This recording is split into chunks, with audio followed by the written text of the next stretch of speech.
Cumpliremos con los objetivos de estabilidad presupuestaria, pero ante todo y sobre todo cumpliremos con los extremeños. La sanidad, la educación y los servicios sociales no pueden soportar más recortes y tienen que recuperar los derechos perdidos. Señorías, un plan económico y financiero es un arreglo de las cuentas y nos corresponde ahora arreglar las cuentas de quienes gobernaron en Extremadura entre 2011 y 2015 con recortes para los ciudadanos y con despilfarro para ocurrencias. Un plan económico y financiero tiene que explicar, en primer lugar, cuáles son las razones que han llevado a los incumplimientos. Y las razones que explican los incumplimientos en Extremadura son muy claras, tan claras como injustificables.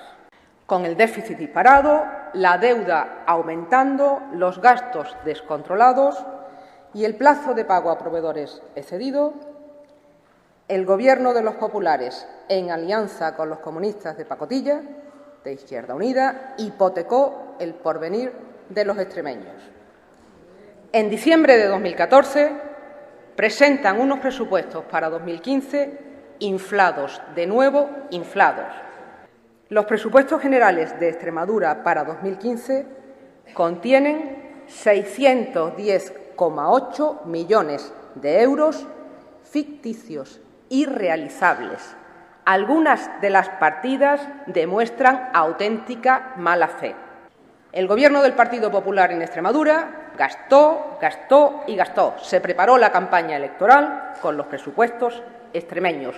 Entre mayo y junio comprometieron 185 millones de euros.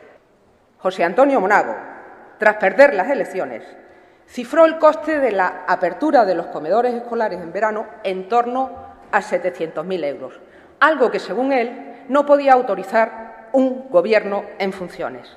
Entre mayo y junio comprometieron 185 millones de euros, pero se olvidaron de dar de comer a los niños más necesitados. Hemos priorizado los gastos para cubrir las necesidades de las personas, en educación, en salud, en políticas sociales. Por eso, señorías, como estamos comprometidos con el futuro de los extremeños, como creemos que esta tierra y su gente tiene futuro, decimos no recortes en educación, en sanidad ni en políticas sociales. Unos presupuestos reales y veraces, con un ejercicio de responsabilidad y buscando la suficiencia financiera. Y, desde luego, con la aportación que, a través del diálogo, todos y cada uno de los grupos parlamentarios puedan hacer para garantizar ese futuro. Muchas gracias.